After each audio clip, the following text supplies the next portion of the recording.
आप सभी को राधे राधे, जय श्री कृष्णा। दोस्तों, आज की लीला कथा हमारे साथ शेयर की है पंजाब से शिल्पा जी ने। इस लीला कथा को सुनने के पश्चात आपकी आंखों से आंसू नहीं रुकेंगे।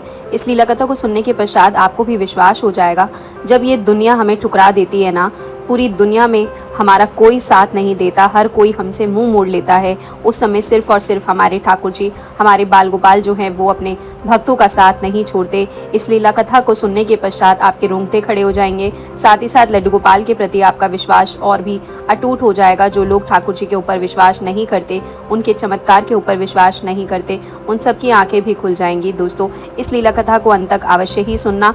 यह एक बिल्कुल सत्य घटना है जो पंजाब से शिल्पा जी ने शेयर की है। शिल्पा जी कहती हैं कि उनके माता पिता और उनका एक बड़ा भाई पंजाब में रहते थे। उनके माता पिता जो है ज़्यादा अमीर नहीं थे, वे गरीब परिवार से बिलोंग करती थी। शिल्पा जी की माता जी लड्डू गोपाल भक्त ठाकुर जी के ऊपर अपार श्रद्धा थी और माँ के गुण बेटी में भी आए। शिल्पा जी को भी ठाकुर जी पर पूरा विश्वास था। वह भी लड्डू गोपाल की सेवा अपनी माता के साथ करती थी। शिल्पा जी कहती हैं, लेकिन कभी कभी हमारे भाग्य में कुछ और ही लिखा होता है। हमें अपने प्रारंभ भुगतने ही पड़ते हैं और हमारे जीवन में परीक्षाएं भी आती हैं। शिल्पा जी कहती हैं दोस्तों कि एक दुर्घटना में मेरे माता पिता की मृत्यु हो गई। माता पिता की मृत्यु के पश्चात शिल्पा जी की जिम्मेदारी उनके बड़े भाई पर आ गई। उनके भाई की शादी हो चुकी थी, शादी को कुछ ही समय हुआ था। शिल्पा जी कहती हैं कि उनकी भाभी को शिल्पा जी बिल्कुल पसंद नहीं थी। वो हर वक्त शिल्पा जी को लेकर उनके भाई के साथ झगड़ा करती थी।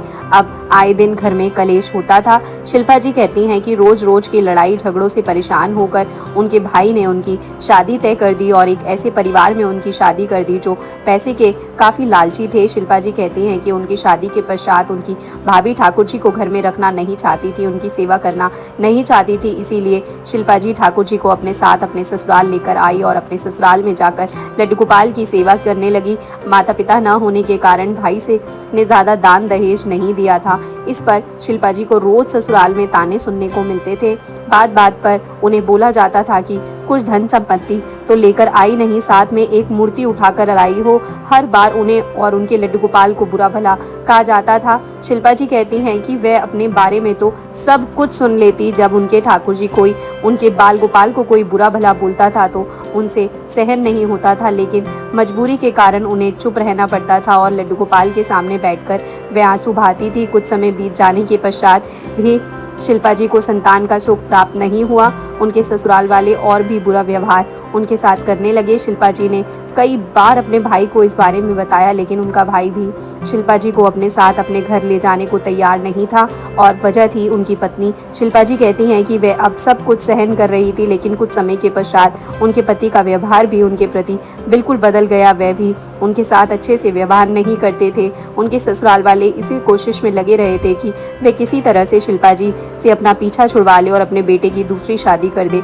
अब शिल्पा जी कहती हैं कि एक दिन लड़ाई के बहाने से उन्होंने शिल्पा जी को और उनके बाल गोपाल को घर से बाहर निकाल दिया। शाम होने वाली थी, इस वजह से शिल्पा जी परेशान होकर रोते हुए अपने बाल गोपाल को लेकर अपने भाई के पास पंजाब गई। शिल्पा जी कहती हैं कि वहां जाने के पश्चात उनके भाई ने भी उन्हें रखने से मना कर दिया। उन्होंने कहा कि देख बहन, मैंने तेरा शादी विवाह कर दिया है, अब आगे की जिम्मेदारी मैं नहीं उठा सकता। मेरे खुद के भी बाल बच्चे हैं, मुझे उनकी भी देखभाल करनी है और तू अपनी भाभी को तो जानती है कि वो तो बिल्कुल भी पसंद नहीं करती। इसीलिए तू अपने ससुराल जा और जैसा भी वे बर्ताव करते हैं उसे सहन करते हुए वहीं पर रह। मैं तेरी कोई मदद नहीं कर सकता। अब माता पिता न होने के कारण शिल्पा जी बहुत परेशान थी। उनके भाई ने भी उनसे मुंह मोड़ लिया था। ससुराल वालों ने भी उन्हें घर से बाहर निकाल दिया था।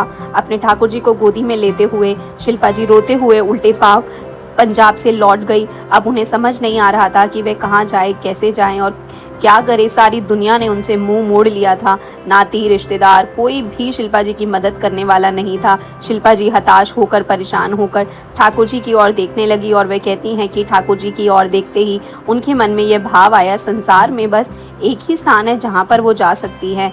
शिल्पा जी कहती हैं उनके पास कुछ पैसे थे, उन्हीं पैसों को लेकर ठाकुर जी को लेकर वो ठाकुर जी की नगरी वृंदावन पहुँच गई। वृंदावन जाकर कई दिनों तक शिल्पा जी भटकती रही। भूख और प्यास से भटकते भटकते शिल्पा जी बहुत परेशान हो चुकी थी। उन्हें ना तो रोने के लिए जगह मिल रही थी, ना पीने के लिए जगह मिल रही थी, ना खाने के लिए भोजन मिल रहा था।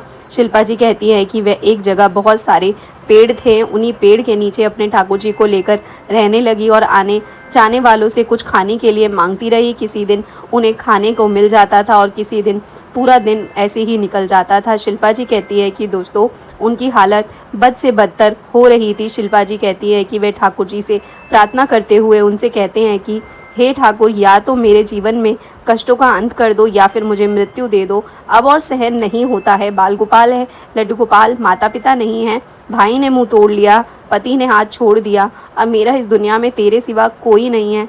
मैं तेरी नगरी में आई हूँ, मुझे रास्ता दिखा, मेरी रक्षा कर, मेरा सब कुछ तू ही है।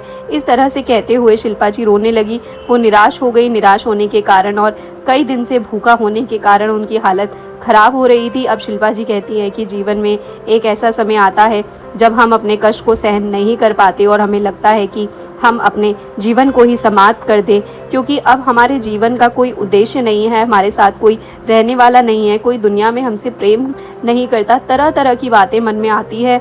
ऐसा लगता है ऐसे जीवन से तो अच्छा है हम इस जीवन को समाप्त ही कर दे। अब शिल्पा जी कहती है कि उस समय उनकी समझ में कुछ नहीं आ रहा था। परेशान होकर वो ठाकुर जी को लेकर अपने मन में सोचने लगी कि वह आज यमुना नदी में डूबकर अपनी जान दे देगी। साथ ही साथ ठाकुर जी भी यमुना नदी में विसर्जित हो जाएंगे।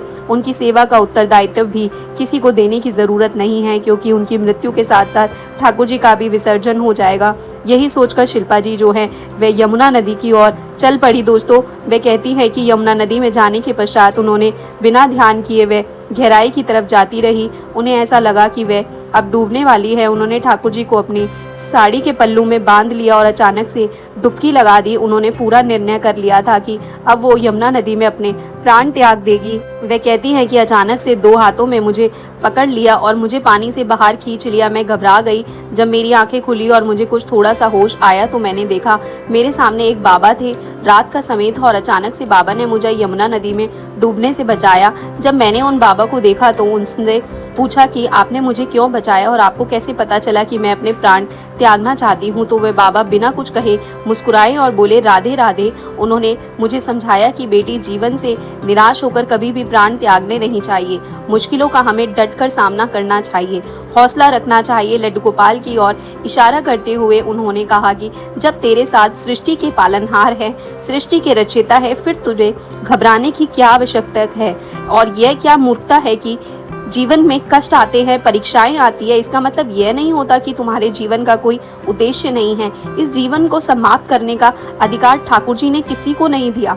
हर व्यक्ति अपना भाग्य लिखवा कर आता है और तुम्हारा वृंदावन में आना, ठाकुर जी के तुम्हारे साथ होना, इसका मतलब है कि तुम्हारे बारे में ठाकुर जी ने अवश्य ही कुछ सोचा होगा। धैर्य रखो और धैर्य रखते हुए उचित समय की परीक्षा करो।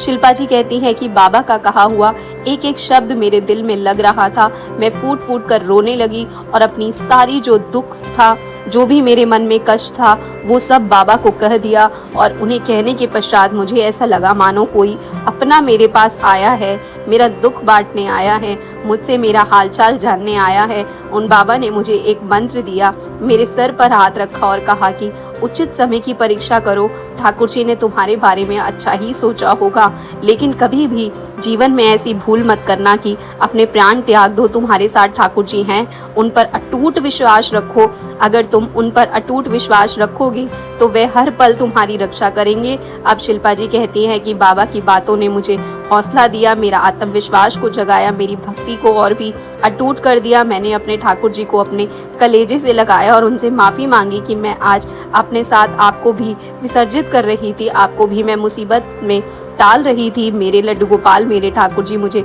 माफ़ कर दीजिए। वह कहती है कि रोते हुए जब मैंने अपना मुंह ऊपर की ओर उठाया तो मुझे वहाँ पर कोई भी दिखाई नहीं दिया। वो बाबा अचानक से अंतर्ध्याय हो गए। मैं आश्चर्यचकित थी कि वह बाबा अचानक से कहाँ चले गए, लेकिन फिर मुझे उसी पल ध्यान आया कि वो ठाकुर जी थे जो मेरे प्राणों की रक्षा करने के लिए आए थे। शिल्पा जी कहती हैं, मैंने लड्डू गोपाल से कहा कि हे बाल गोपाल, हे मेरे ठाकुर, मुझे कुछ समझ नहीं आ रहा है कि आपने मेरे प्राणों की रक्षा क्यों की, मेरे जीवन का उद्देश्य है। अब शिल्पा जी अपने लड्डू गोपाल को गोदी में लेकर फिर से वृंदावन की गलियों में भटकने लगी।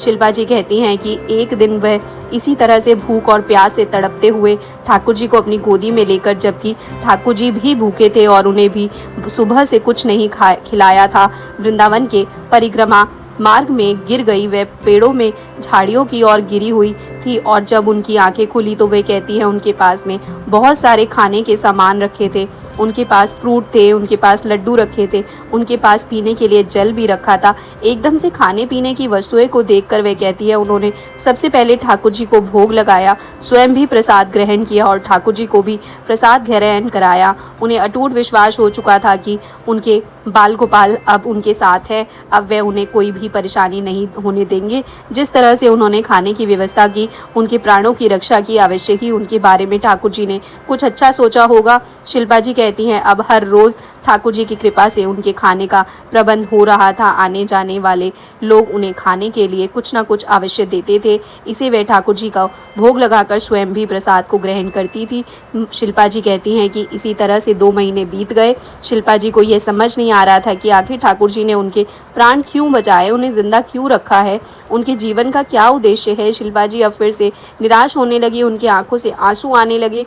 ठाकुर जी को अपनी गोदी में लेकर उनकी तरफ देखकर वो रोने लगी। लड्डू गोपाल को फिर से बोलने लगी, हे ठाकुर जी, हे मेरे बाल गोपाल, इस तरह कब तक मैं गलियों में भटकती रहूंगी, मेरे जीवन का क्या उद्देश्य है, आखिर आपने मेरे प्राणों की रक्षा क्यों की, मुझे ऐसा जीवन नहीं चाहिए, मैं बहुत कष्टदायी जीवन व्यतीत कर रही हूँ। कहते हैं कि ब्रज की भूमि पर जो आता है उसके सारे पापों का अंत हो जाता है और मुझे तो यहाँ पर आए 2 महीने हो चुके हैं, लेकिन मेरे कष्टों का अंत नहीं हो रहा है। ठाकुर जी मेरा मार्गदर्शन कीजिए, मेरी रक्षा कीजिए, मुझे अपनी शरण में ले लीजिए, मुझे इस जीवन से मुक्ति प्रदान कीजिए, मुझे यह जीवन नहीं चाहिए। आपने माता पिता को तो पहले ही वैकुंठ धाम बुला लिया है, मुझे भी अपने पास बुला लीजिए। शिल्पा जी कहती हैं कि वे रो रो कर ठाकुर जी के सामने गुहार लगा रही थी, उनसे प्रार्थना कर रही थी कि मेरे सगे भाई ने मुझे घर से निकाल दिया, मेरे पति ने सदा के लिए मुझसे मुंह तोड़ लिया, इन संसार में किसी को मेरी आवश्यकता नहीं है, फिर मैं क्यों जिंदा रहूं, मैं किस लिए जिंदा रहूं, मुझे ऐसा जीवन नहीं चाहिए। ठाकुर जी यह दुनिया बड़ी मतलबी है, मुझे इस जीवन से मुक्ति दे दीजिए। रो रो कर शिल्पा जी कहती हैं, उनका बुरा हाल हो गया दोस्तों। वह लड्डू गोपाल को अपने सीने से लगाकर रोती रही, पुकारती रही। सामने उनके भोजन था, फिर भी उस दिन वह भोजन नहीं कर पाई क्योंकि वह बहुत ज़्यादा कष्ट में थी, उन्हें अपने जीवन से नफरत हो चुकी थी। उन्हें बार बार फिर से मन में यही ख्याल आ रहा था कि वह अपने प्राण त्याग दे, लेकिन फिर बाबा की बात याद आती और वह फिर से प्राण त्यागने का फैसला बदल देती। अब शिल्पा जी कहती है कि पूरा दिन रोते रोते ठाकुर जी से प्रार्थना करते करते रात हो गई और रात के समय वह सड़क के किनारे वहीं पर लेट कर आंखें बंद करके सोने की कोशिश करने लगी। तभी अचानक से वहां पर एक गाड़ी आकर रुकी। उस गाड़ी में एक वृद्ध दंपत्ति थे, उनके साथ उनका ड्राइवर था। वह गाड़ी रुकी और उनमें से जब वो वृद्ध दंपत्ति उतरे तो शिल्पा जी कहती है वो माता जी जो है बहुत ज़्यादा कमज़ोर थी, धीरे से उतरकर वो आराम से मेरे पास वहीं पर बैठ गई। दरअसल उनकी गाड़ी खराब हो गई थी, इस वजह से उन्हें गाड़ी से उतरना पड़ा। अब ड्राइवर उनकी गाड़ी को ठीक कर रहा था। शिल्पा जी कहती है कि वो माताजी मेरे साथ बातें करने लगी, लड्डू गोपाल को देखकर मुस्कुराने लगी और मुझसे बांके बिहारी जी के बारे में बातें करने लगी, ठाकुर जी के बारे में बातें करने लगी। लड्डू गोपाल को अपनी गोदी में लेने के लिए मुझसे प्रार्थना करने लगी। जब मैंने उन्हें बाल गोपाल को उनकी गोदी में दिया तो उनकी आंखों में से आंसू गिरने लगे और वो कहने लगे कि हे ठाकुर, मेरे पास सब कुछ है, मेरे पास कोई कमी नहीं है, मेरे पास धन दौलत ऐशो आराम सब कुछ है, लेकिन मुझे संतान का सुख कभी प्राप्त नहीं हुआ। मैं आपकी सेवा करती हूँ, आप में भी मुझे अपना पुत्र नजर आता है। यह कहकर वह जोर जोर से रोने लगी। शिल्पा जी कहती है जब वह माता जी रो रही थी, ठाकुर जी से प्रार्थना कर रही थी, मेरी आंखों में भी आंसू आ गए। मेरी आंखों में आंसू देखकर उन माता जी ने मुझसे पूछा कि बेटी, तुम तो काफी जवान हो, कुशल हो, और तुम यहाँ पर अकेली इतनी रात को क्यों बैठी हो? क्या तुम बिहारी जी के दर्शन करने आई हो? क्या तुम्हारे साथ तुम्हारे परिवार वाले नहीं आए? क्या तुम अकेले वृंदावन आई हो? जब इस तरह से प्यार से उन्होंने मेरे साथ बातें की तो शिल्पा जी कहती है कि अचानक से मैंने उन्हें अपना सारा हाल सुना दिया। मुझ पर जो बीत गई वो सब बातें मैंने माताजी को साथ मैंने अपने प्राण त्यागने वाली बात भी माताजी के साथ की। वो माताजी मेरे पास से उठकर उन बूढ़े बाबा के पास गई। कुछ देर दोनों ने आपस में बातें की और आकर अचानक से मुझे कहने लगी, बेटी, जिस तरह से इस दुनिया में तुम्हारा कोई नहीं है, हम दोनों का भी इस दुनिया में कोई नहीं है। हमारे पास ठाकुर जी की आज्ञा सब कुछ है, धन संपत्ति है, लेकिन हमारी कोई संतान नहीं है। हम ठाकुर जी को ही अपनी संतान मानते हैं। तुम हमारे साथ चलो, इस बुढ़ापे में हमारी सेवा करने वाला भी कोई नहीं है। तुम हमारे साथ चलोगी तो हम तुम्हें बेटे की तरह रखेंगे, तुम आज से हमें ही अपना माता पिता मान लो, हम माता पिता की तरह ही तुम्हें प्यार करेंगे, तुम्हारी शादी करेंगे और ये सौभाग्य हमें ठाकुर जी ने ही दिया है। शिल्पा जी कहती है कि उनकी बातें सुनकर एक पल के लिए भी मुझे शंका नहीं हुई। मुझे तुरंत से बाबा की कही बात याद आ गई, ख्याल आ गया कि उन्होंने कहा था मेरे जीवन का कोई उद्देश्य है, शायद मेरे जीवन का यही उद्देश्य है कि मैं उन बूढ़े माता पिता की सेवा करूं। मैंने झटपट से हाँ कर दी और उन लोगों के साथ मैं भी बांके बिहारी जी के दर्शन करने गई। माताजी ने मुझे अच्छे से वस्त्र दिलाए, हमने एक धर्मशाला में स्नान किया, फिर बांके बिहारी जी के दर्शन किए। माताजी और बाबा जी बहुत ज़्यादा प्रसन्न थे, उनकी आंखों से आंसू छलक रहे थे। बिहारी जी के मंदिर में भी बार बार वो मेरे सर पर हाथ रखकर ठाकुर जी का धन्यवाद कर रहे थे और कह रहे थे कि हे ठाकुर जी, आज आपकी कृपा से हमें एक बेटी मिली है, राधा रानी ने हमारे ऊपर कृपा की है, हमारा जीवन तो धन्य हो गया। उनकी इन बातों को सुनकर मुझे भी विश्वास हो रहा था कि अब मेरे साथ कुछ भी गलत नहीं होगा। ठाकुर जी ने मेरे जो प्रारंभ थे, जो भी कष्ट थे, वे सब काट दिए हैं। मेरे भाग्य में जो दुख लिखा था अब उनका अंत हो चुका है। शायद यही मेरे जीवन का उद्देश्य था, ब्रजभूमि पर आकर मेरे पापों का अंत हो गया है। शिल्पा जी कहती हैं कि सचमुच ऐसा ही हुआ। मैंने उन बाबा जी और माता जी के साथ उनके घर आ गई। घर आकर जब मैंने देखा, उनका इतना आलीशान घर था कि मेरी आंखें फटी की फटी रह गई। शिल्पा जी कहती हैं कि कई सालों तक मैंने माता जी की और बाबा जी की सेवा की, जैसे एक बेटी अपने माता पिता की सेवा करती है उसी प्रकार से मैंने उनकी सेवा की और वह लोग भी मुझे बहुत प्यार करते हैं। जैसे एक माँ अपनी बेटी को करती है उसी प्रकार से माता जी मुझे प्यार करती है, बाबा जी भी मुझे अपनी बेटी की तरह ही प्यार करते हैं। मुझे कभी किसी चीज़ की कमी नहीं होने देते। उन लोगों ने फैसला किया कि उनकी अपनी मृत्यु के पश्चात वे कुछ संपत्ति मुझे देंगे और कुछ संपत्ति को दान कर देंगे। मुझे संपत्ति की आवश्यकता नहीं है। ठाकुर जी के लिए एक आलीशान मंदिर माता जी ने अपने घर में बनवाया है कि मैं इसी घर में रहकर माता जी की और बाबा जी की सेवा करती हूँ, ठाकुर जी की सेवा करती हूँ। मेरे जीवन में सुख ही सुख है। शिल्पा जी कहती हैं कि माता जी ने कई बार मुझे शादी करने के लिए कहा, उनकी यह इच्छा है कि वे मेरी शादी करके कन्यादान का भी फल प्राप्त करे, लेकिन मैं शादी नहीं करना चाहती कि मैं जीवन भर ठाकुर जी की सेवा करना चाहती हूँ। एक बार शादी करने के पश्चात मेरा शादी पर से विश्वास उठ गया है, इसलिए मैं हमेशा उनसे कहती हूँ कि मैं आजीवन आपकी सेवा करूँगी, उसके पश्चात मैं ठाकुर जी की सेवा करूँगी। मैं अपने जीवन में दोबारा से विवाह नहीं करूँगी। मैंने अपने ठाकुर जी को ही अपना सब कुछ मान लिया है। माता जी के मंदिर में युगल जोड़ी सरकार भी विराजित है। मुझे ठाकुर जी की लड्डू गोपाल के साथ युगल जोड़ी सरकार की सेवा का भी अवसर मिला। यह मेरा सौभाग्य है और सही कहते हैं जो लड्डू गोपाल की सेवा करते हैं उनका जीवन कब किस समय बदल जाए कोई नहीं जानता, लेकिन उन पर अटूट विश्वास श्रद्धा होनी चाहिए। शिल्पा जी कहती है कि उनके भाई को जब उनके बारे में पता चला तो वे उन्हें लेने भी आए थे, लेकिन शिल्पा जी ने उनके साथ जाने से साफ इनकार कर दिया, क्योंकि वे कहती है कि मैं जानती हूँ वे मुझे लेने नहीं बल्कि वे लालच के कारण यहाँ पर आए थे। वे चाहते थे कि शिल्पा जी जो उन माता की और बाबा जी की सेवा करती हैं उसके बदले वे कुछ धन दे और उस धन को मैं अपने भाई को देती रहूं। इस लालच के कारण, इस स्वार्थ के कारण मेरा भाई मुझे लेने आया था। शिल्पा जी कहती हैं अब मुझे किसी की कोई आवश्यकता नहीं है, मेरे जीवन का यही उद्देश्य है और माता जी से बाबा जी से मिलाने का ठाकुर जी का यही उद्देश्य था कि वे निसंतान थे, लेकिन वे ठाकुर जी पर अटूट विश्वास करते थे। इसीलिए ठाकुर जी ने मरने से पहले उनकी इच्छा भी पूरी की, उन्हें संतान का सुख भी प्रदान किया। शिल्पा जी के रूप में उन्हें एक बेटी मिली। शिल्पा जी के जीवन में उनके माता पिता का सुख नहीं मिला था, इसीलिए शिल्पा जी को भी माता जी और बाबा जी के रूप में माता पिता मिले, माता पिता का प्रेम मिला। ठाकुर जी ने शिल्पा जी का जीवन एक पल में ही बदल दिया।